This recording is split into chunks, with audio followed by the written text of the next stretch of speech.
¿Qué es la corriente eléctrica? Es el flujo de cargas eléctricas que se desplazan a través de un conductor, como un cable. Este movimiento de carga se produce debido a una diferencia de voltaje entre dos puntos, lo que impulsa a los electrones a moverse. Se mide en amperios y se puede diferenciar de dos tipos. La primera es la corriente continua, lo cual su flujo de carga eléctrica se mantiene constante y no cambia en el tiempo. En cambio, la corriente alterna es un tipo de corriente con flujo variable y se consigue la transmisión más eficiente de energía y es la que usamos mayormente en nuestra casa. También voy a mencionar sobre la corriente teórica y la corriente real, tal como dice la pregunta 1. La corriente teórica es la ideal que fluye sin obstáculos, como si los electrones se movieran sin resistencia. En cambio, la corriente real es muy diferente, considera todos los factores prácticos que dificultan el flujo, como la resistencia del material y la temperatura, lo que causa pérdidas de energías en forma de calor. Eso sería en cuanto a lo que es la diferencia entre corriente teórica y la corriente real. Ahora también menciona sobre la carga eléctrica. También es una propiedad de las partículas como electrones y protones que determina si tienen una carga positiva o negativa y es responsable de las fuerzas eléctricas y se mide en coulombios. Y el cortocircuito ocurre cuando dos puntos de un circuito con diferente voltaje se conectan directamente sin suficiente resistencia. Y la resistividad de cable indica qué tan difícil para la corriente eléctrica pasar a través de un material. Cada material en este caso tiene una resistividad diferente. Los buenos conductores como el cobre tienen una resistividad muy baja, mientras que las aislantes como la goma tienen una resistencia más alta, ¿no? Como se puede diferenciar entre estos dos conductores, tanto como los aislantes, ¿no? Su capacidad. Continuando con la pregunta 2, me pide las diferencias entre conductor, aislante y semiconductor eléctrico. El conductor es un material que deja pasar la electricidad muy fácilmente porque tiene muchos electrones libres que pueden moverse. Los metales como el cobre o el aluminio son excelentes conductores y por eso se usan para fabricar cables eléctricos. Mientras el aislante es un material que no deja de que la electricidad pase por él, ya que sus electrones están muy unidos a los átomos y no pueden moverse. Materiales como el plástico, la madera o el vidrio son buenos aislantes y se usan para proteger los cables y evitar accidentes eléctricos. Ahora, hablando del semiconductor, la diferencia es que es un material que se comporta de manera intermediaria. No conduce la electricidad tan bien como un conductor, pero tampoco la bloquea como aislante. Los semiconductores como el silicio permiten que su capacidad para conducir la electricidad sea controlada. Esto hace esenciales para fabricar dispositivos electrónicos, todo lo que vemos como transistores y chips de computadora.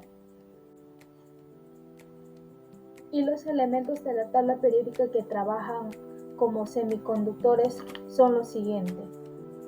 El silicio, su símbolo es Si, valencia 4, configuración electrónica Ne, 3s al cuadrado y 3p al cuadrado. Peso atómico 28.085 U, número atómico 14, electronegatividad 1.90 en la escala de Pauling. ¿Dónde se encuentra? El silicio es el segundo elemento más abundante en la corteza terrestre. alrededor de 28% se encuentra principalmente en forma de óxidos como la sílice CO2 en la arena y cuarzo. Otro de los elementos que también se usan es germanio. Su símbolo es G. Valencia 4, configuración electrónica AR 3D10, 4S al cuadrado y 4P al cuadrado. Peso atómico 72.63 U. Número atómico 32, electronegatividad 2.01 en la escala de Pauling igualmente. ¿Dónde se encuentra también? El germanio se encuentra en minerales como la germanita y la argirolita. Es menos abundante en el silicio y se obtiene como subproducto del procesamiento de minerales como el zinc. La pregunta 3. Dado el siguiente circuito, me pide calcular el valor de la corriente que circula por dicho circuito. También me pide mencionar los colores de la resistencia de 40 ohmios. En este caso, en primer lugar voy a aplicar la fórmula, la ley del ohmio. La fórmula sería la I, que representa la corriente en amperios, que es igual a voltios sobre la resistencia. En este caso sería sustituyendo los valores, I es igual a 100 voltios sobre la resistencia de 40 ohmios, que es igual a 2.5 amperios como resultado.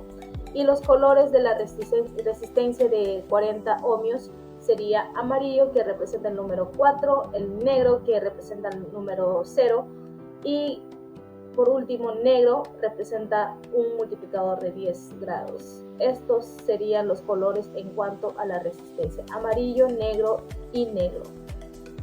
Bien, la pregunta 4 dice que se calcule los dos resistencias que tiene el valor, la resistencia 1, 600 ohmios, y la resistencia 2, que es de 400 ohmios.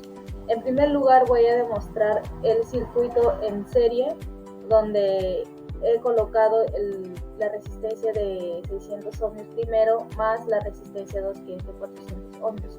En este caso, las equivalencias de las resistencias en total sería aplicando la fórmula de la suma de las resistencias, que es de 600 ohmios más 400 ohmios, que es la resistencia 2, y que sería como resultado de 1000 ohmios.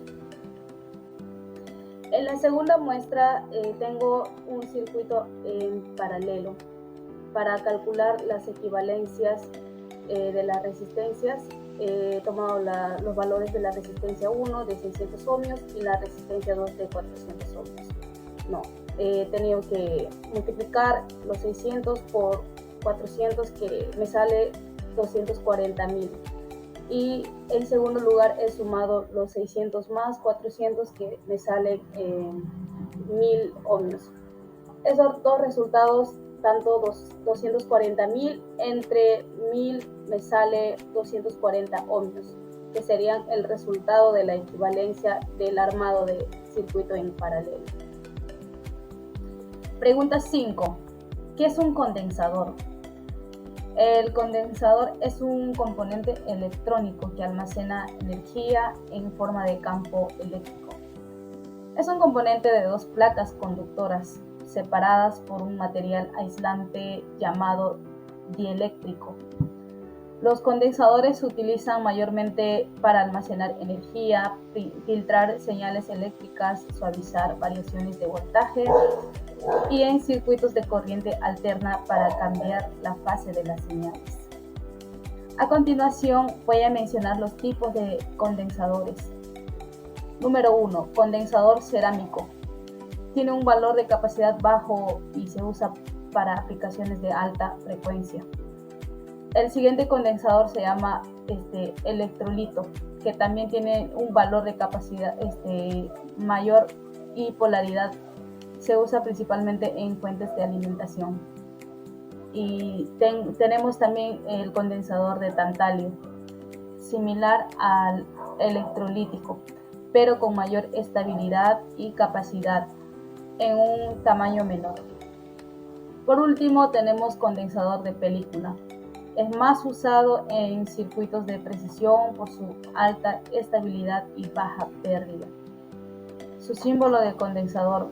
El símbolo de un condensador se representa como dos líneas paralelas de igual longitud, a menudo con una línea curva si es polarizado.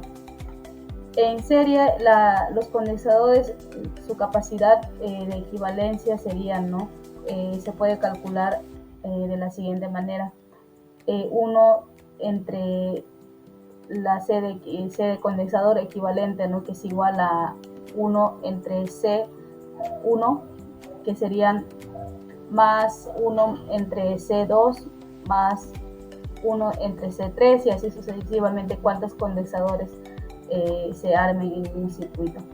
En paralelo sería la capacidad equivalente, sumando todas las capacidades, que en este caso sería la C de condensador equivalente, que es igual al C más C1 más C2 más C3, y así, de manera que se use en un protobarcos cuántos condensadores. Asimismo, voy a explicar sobre qué es un transistor. Es un interruptor electrónico que controla el flujo de corriente, dependiendo de la señal que reciba. Se abre o cierra para permitir o bloquear la electricidad. También amplifica señales pequeñas para hacerlas más grandes. Es fundamental en dispositivos como computadoras y teléfonos, ya que permite procesar y manipular información eléctrica. Y por último, voy a terminar explicando sobre las diferencias entre un transistor PNP y NPN. En primer lugar, voy a mencionar sobre la polaridad. NPN tiene capas positiva, negativa, positiva, mientras que PNP tiene negativa, positiva y negativa. En cuanto a lo que es flujo de corriente, el NPN, la corriente fluye del colector al emisor. En PNP fluye del emisor al colector. Por último, en activación, NPN se activa con un voltaje positivo en la base, mientras que PNP se activa con un voltaje negativo. Esto sería todas las respuestas del examen que he realizado. Muchas gracias.